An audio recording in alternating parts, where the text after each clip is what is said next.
好，你好，欢迎来到我们勐海茶厂。现厂的条件是非常艰苦的，厂房啊、茶园都是我们工人过来自己建设起来的。对，你看这个是制茶的机器，你看当时就非常大了。这个是第一台吗？还是？第一台。所以说，你看当时条件那么艰苦，我们就开创了中国就近现代化机械制茶的一个先河。等于说他们是把这台机器拆开之后，是的，从国外运回来。对。特别是到了有的地方，比如说到了缅甸啊，这地方有的没有路了，就只能就是靠大象驮、人背、牛拉回来，再重新给它组装起来的。太艰苦了，真的。这就是我们的生茶，对。是的，这两个茶就非常有名了，我可以给您介绍一下。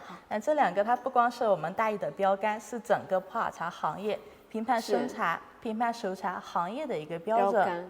对，就好像茅台的飞天系列一样，就不一定它是卖的最贵的，但是一定是卖的最好的、最认可的、最经典的。不过飞天，应该是茅台飞天。是的。看像我们754是我们这个产品的名字。就它的意思呢，就前面两个数字75是这个茶的配方，这个配方是诞生于1975年。第3个数字4或者7是我们原料的一个综合等级。我们有4级料、7级料，从特级从特级到10级，分为11个等级。它的一个这个级别呢，并不是代表品质的好坏，是它嫩度的高低。比如说芽头茶、一芽一叶。茶梗是这个原料的一个初老，并不是说代表这个茶叶品质的好坏。理解了。我们有上千个产品，就无论前面3个数字怎么改变，最后一定是以2结尾的。2就是当时国家给我们勐海茶厂出口的代号，2就代表我们勐海茶厂。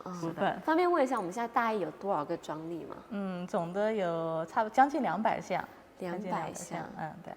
你看有200项的一个专利，说明这个茶企它的这个品质一定是绝对放心的。绝对放心的。因为它有这么多的一个科研人员做一个支持，对不对？不断的去研发。这个是我们的院士工作站，还有博士工作站的一个牌。太厉害了，这个。